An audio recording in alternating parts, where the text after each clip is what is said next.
Welcome back. It's your boy Fresh. And I'm Mary, and we are a Co-ople of nerds. And today we are going to be continuing our board game March Madness with is it East and West bracket? Yeah. Okay. Yeah, so we got, yesterday we did the first 32 teams. And then we got the second half. Again, shout out to Retro Mikey 78 for giving us this idea. So are you ready? I'm ready. First up, we have a dexterity game. Twister. Twister probably doesn't need much of a description. Everyone knows what Twister is. Versus another classic game, Clue. Mm-hmm. That's where you're trying. It's a deduction game. It's not a social deduction game, but trying to figure out who killed what with where, or with what and where. And where. So I'm going to go Clue on this one. Yeah, I think Clue is probably a pretty clear winner in that one. Yeah, I'm too old for Twister. Yeah. Probably bust a knee doing that. Yeah. So next up, we do have a pretty good matchup. Yeah.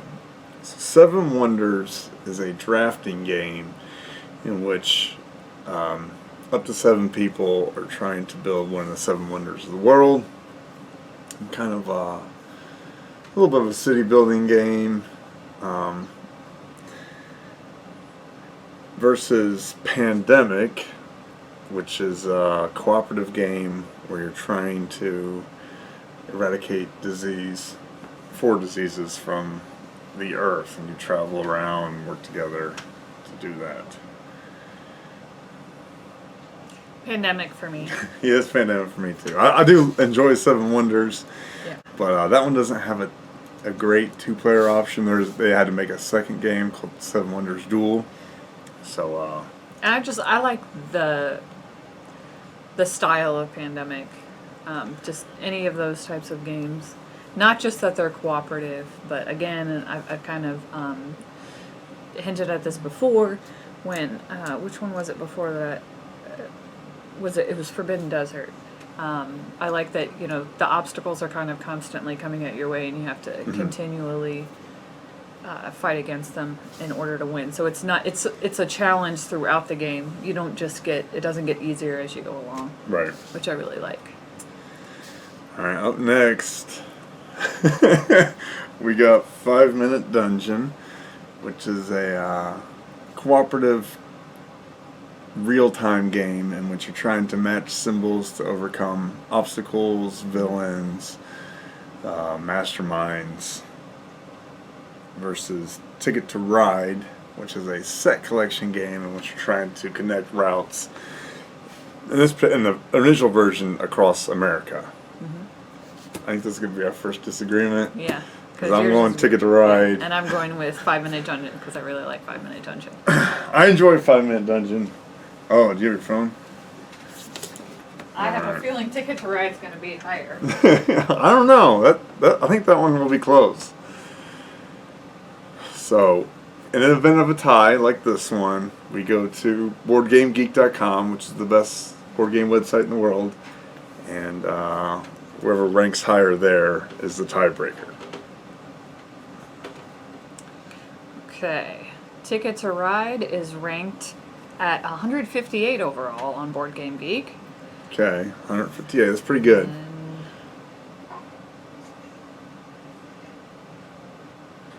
I think it's going to be the number 5.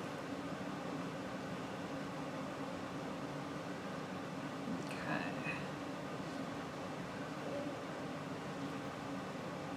Very suspenseful.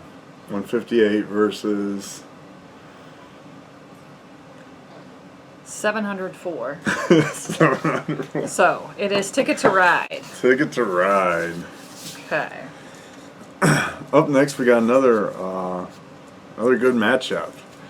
Raptor is a 2-player game in which one team controls a mama raptor and baby raptors versus a group of scientists trying to collect them for study. Mm-hmm. You have card-based combat. It also determines turn order, so it's a lot of fun. Mm-hmm. Versus Scythe, which is a resource management game. It's kind of a city building A little too, bit, territory yeah. management, area control. It's a huge big game. It's a big game. We haven't played it 2 players yet. We've played it between 4 and was there like 7 of us at one time. There were 7 of us. Gen Con. I think it was That a took 4-hour a game. long time. But it's a lot of fun. There's a lot of strategy in it. There's not as much fighting as you would think, seeing mechs and all that. But it's more of a resource management than fighting. So I'm going to pick Scythe. I would definitely pick Scythe, but I'm also not a fan of Raptor. I don't know why you don't like Raptor. Raptor's fun. It's 2 players. I'm not sure why. It's 2 players and it's fast. I'm not a fan of Raptor. I think it's because I'll beat her in Raptor. Every time. Up next, we might have the worst head-to-head matchup that I've seen so far. So we have Mousetrap, the Which is the Milton Bradley. Rube Goldberg sort of experiment. Yeah. And so you play as mice, and each step, you build this Rube Goldberg machine each time you land on certain spaces, and the idea is to get the cheese before the machine is complete and not trigger it. Versus Pandemic Legacy Season 1, which takes all the best parts of Pandemic and adds a story to it. You can the results of one match directly affect the next match. We're a little over halfway through our I think we're Legacy in August. game. Yeah, it goes January through December. We have a lot of fun with it. Just sometimes schedule. We don't get to play quite as many games as we would like. So you're gonna go Mousetrap? Obviously, Pandemic Legacy Season 1. I'm gonna go Mousetrap. Look it up on your phone. I think Pandemic Legacy Season 1 is number 2. No, I'm teasing. I'm teasing. I was gonna say, if you really want me to look it up, I can look it up. Up next, I'm not sure which one you're gonna pick on this one. I think this one's. This one is a little tougher for me, Even though they're both like the lower tier games. Right. So we got Scrabble, which is a classic word game. Word building game. Which you score points based on the size of your word and which bonuses you can land on. And then a game called Shit Happens, which is they recently made a TV show out of it called The Misery Index. It features the guys from Impractical Jokers. So essentially you have 2 awful things, and you're trying to figure out which new awful thing ranks amongst the previously revealed awful things. Yeah, so they all have a scale of 1 to 100 in how terrible that it is. Yeah, that they asked, what was it, psychologists, doctors, and therapists to get, physical pain, emotional trauma, and like lifetime impact. So there's like crazy ones like getting the wrong leg amputated to stubbing your toe. Yeah. And you gotta rank them. So for me, I'm gonna go Shit Happens. I actually would go with Shit Happens. As far as like, I really like Scrabble, but really it's more words with friends. I like to play. I like to play by myself. Shit Happens is more fun with other people.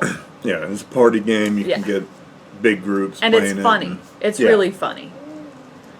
So I like a game where I can laugh. Yeah. Up next, I think we might have said this in a previous game, but we got one of our favorite games. Chronicles of Crime. So you play as a team of detectives, and you have all these characters and locations, and you're trying to figure out. And you play with an app on your phone. Right. So each of them have those. It's not a traditional barcode. I forget what they call it. It's a 2D barcode. It's a 2D barcode. And so you'll scan a piece of evidence and then scan a character about it, and that's you asking them about that piece of evidence. You can scan a person, then scan a character and ask them about that. You go to different locations. It's awesome. We've got one expansion. I think there's another one out that we don't have yet. We've got the Noir. I think there's another one, like a suburb expansion. And on Kickstarter right now, they've got a 3-pack. It's like the year 2400, the year 1900, and the year 1600. So you solve crimes throughout those generations. Versus Takinoku, which is another awesome game, and it's unfortunate that it ran into Chronicles of Crime. But that is a, how would you describe that? It's not city building, but kind of garden building. Yeah, you're building the garden, but you're building the garden together, and you're trying to get certain. You have achieve these cards. certain goals. So you want to achieve goals in each card. So a card will give you a goal to try and achieve, and then whoever can get, is it 9 cards first? Yeah. Whoever can achieve the goals on 9 cards first wins. We have and to the add goals, up points, so you can get 9, but not have as many points as someone who got. and the goals are usually like you want to try and grow so much bamboo. Mm-hmm. You want to lay out the area tiles in a specific pattern. Right. Or have the panda eat a certain amount of bamboo. So there is some push and pull there where you're kind of working. You could unintentionally work together by building areas and growing bamboo. And the other one's like, oh, I also need bamboo grown there, so that's fine. You're also trying to achieve your own individual goals.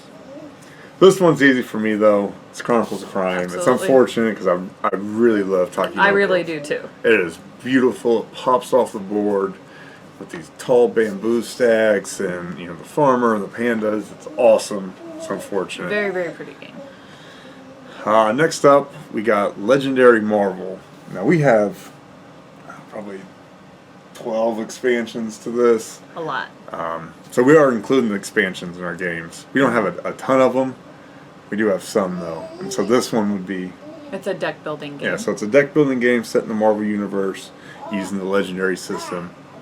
You can look back in the archives. We got a Legendary Alien review. And this is a very similar game, just with the Marvel IP attached to it.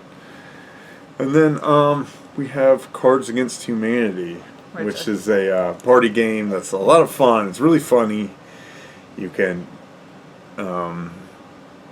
play, I think, as many people as you want. Yeah. You basically, as someone is a judge, they ask a question based on a card. And everyone has a series of cards in their hand, which are essentially answers. And they try to make the person laugh the most or be the most serious, or however the judge can judge it on any criteria. The silliest, the funniest, the weirdest. But for me, this is Legendary Marvel. Yeah. That's a game that we love. Really enjoy.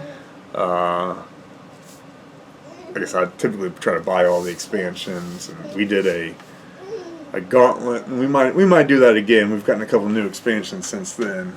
We just put like all the heroes against all the villains. Just randomly pick them. Yeah, that was a lot of fun. All right, so now we are in the. We'll say that was the East bracket. We'll say now we're in the West. Okay. Up next is a abstract strategy game. Checkers. Checkers. That is. If you don't know what checkers are, well, I don't even know what to say. Versus a game, Lie Detector.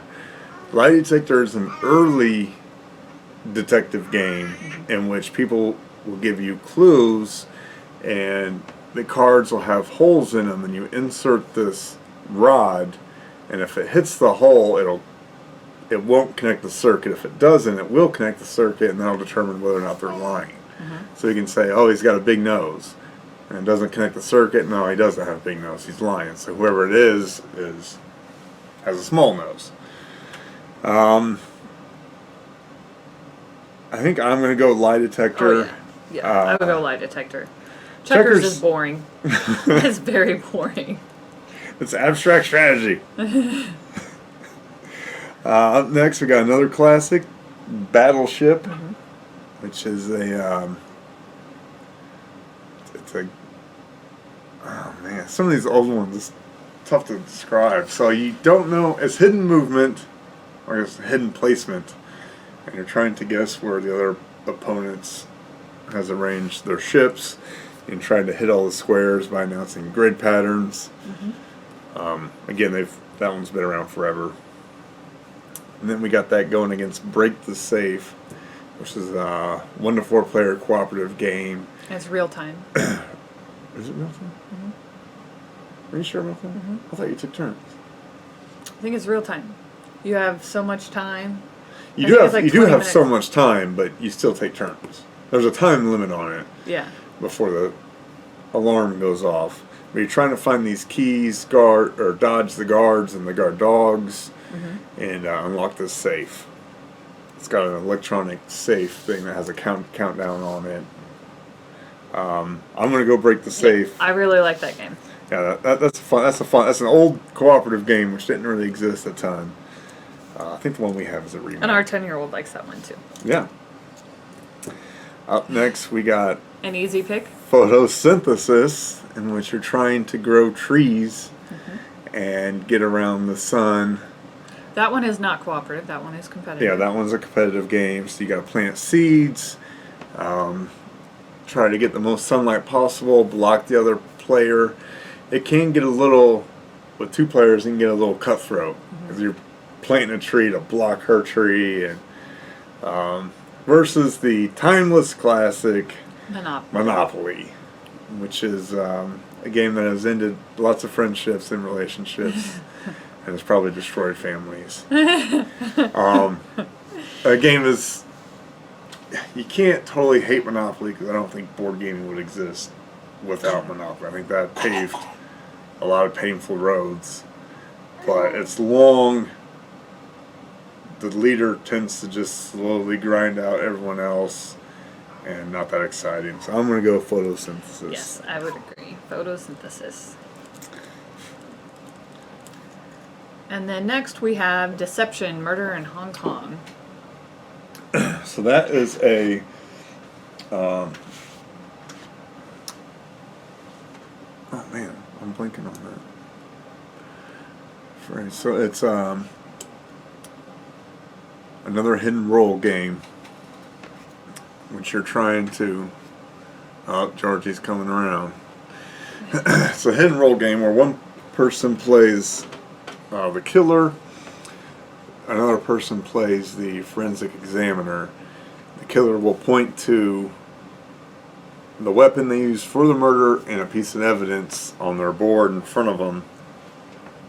But everyone shuts their eyes so they don't know who's who.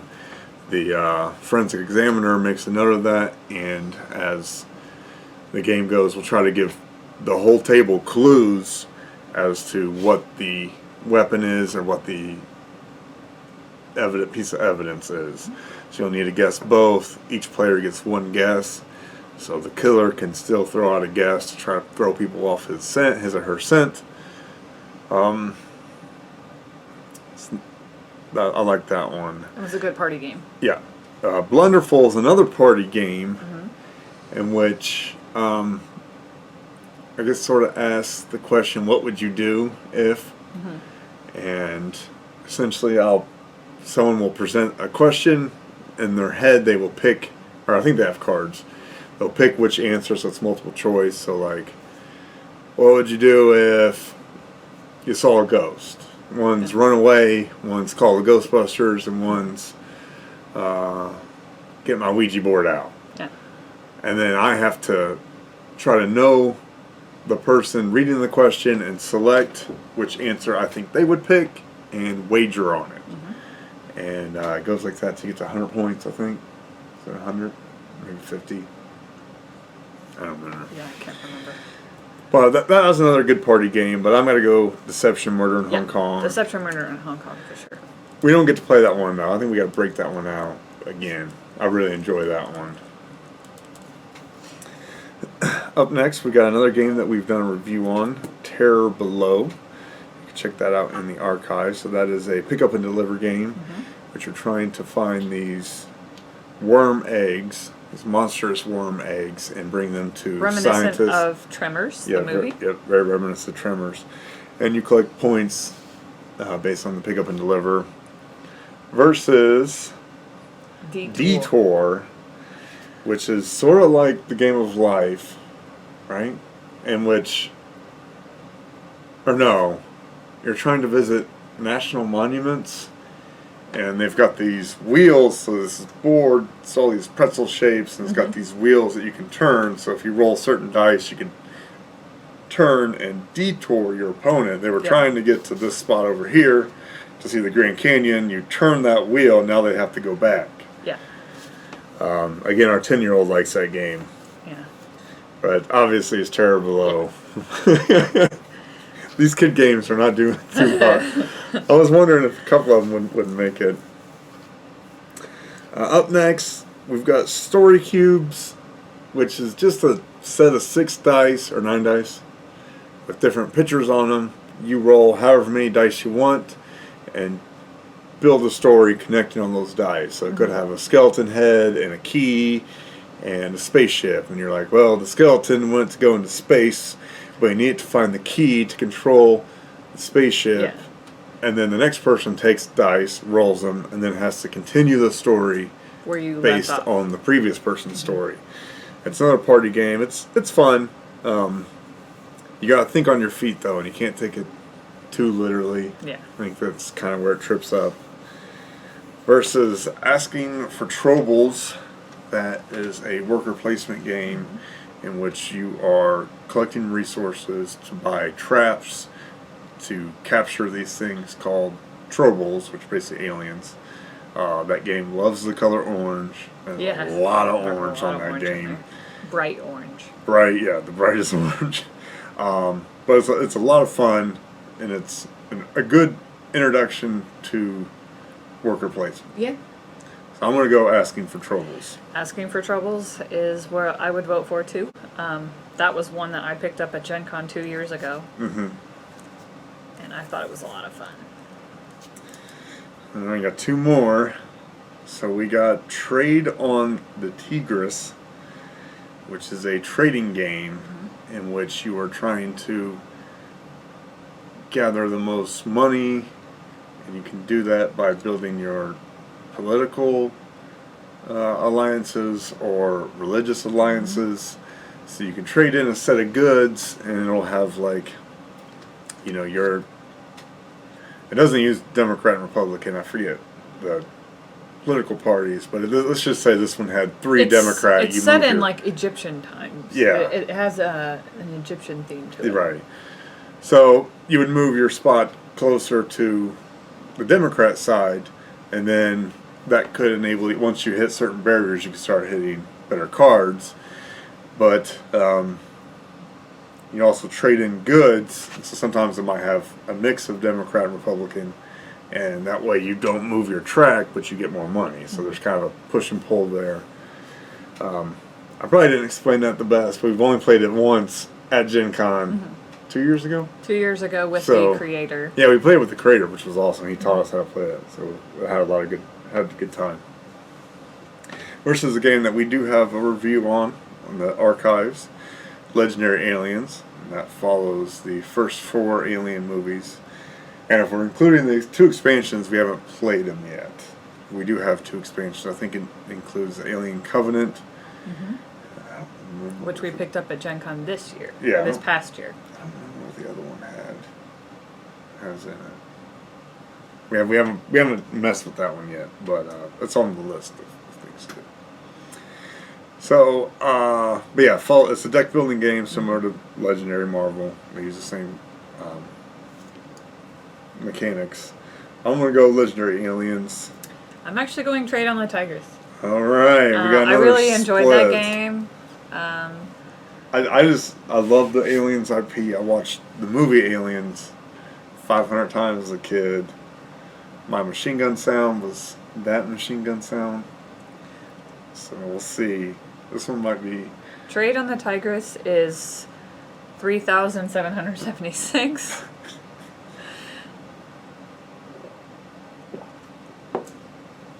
$3,700.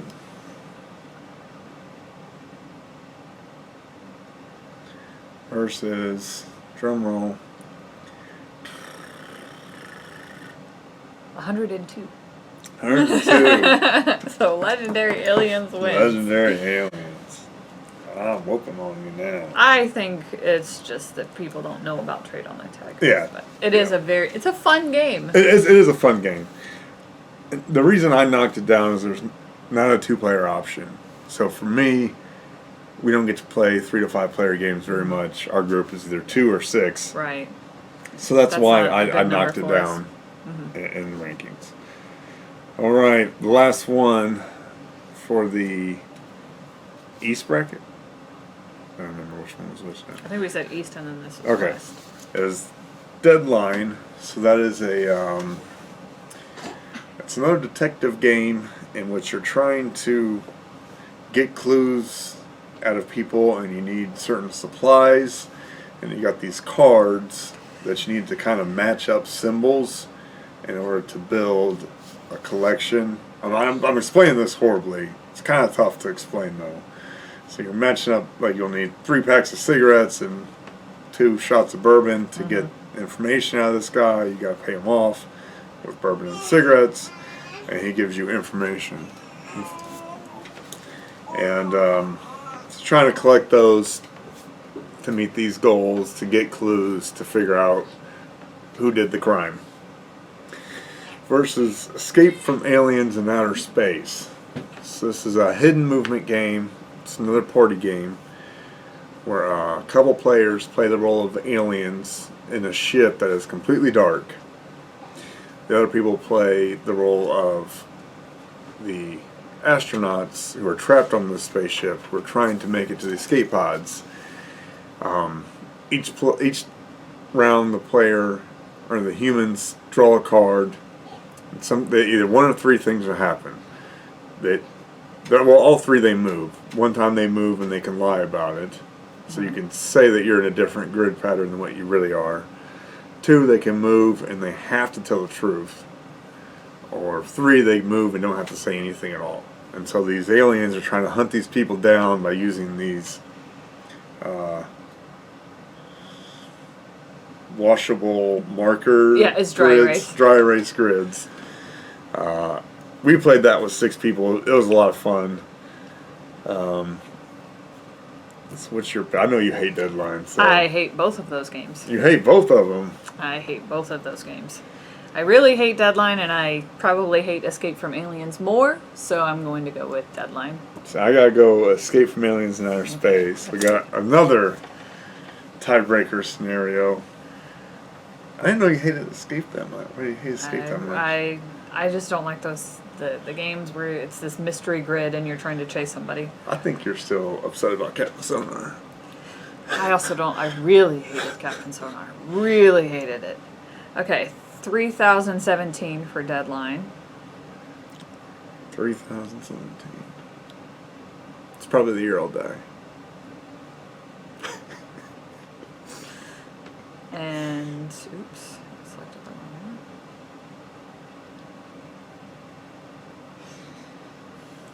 Let's see. I don't mind the hidden movement as much as you.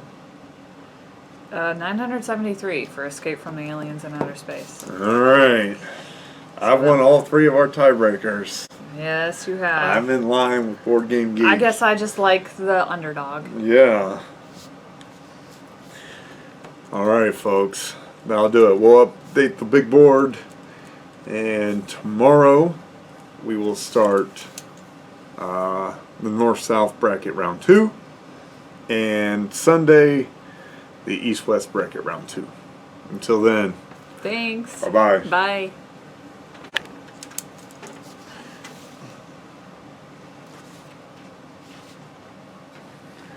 Do you think you can escape from an alien in outer space? No.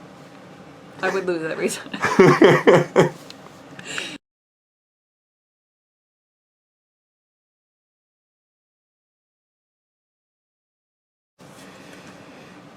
It's nap time. We're sneaking in a video. The only time when we can. When they're asleep.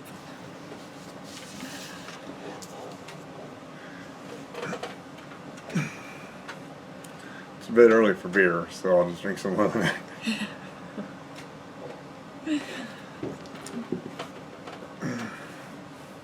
Ready?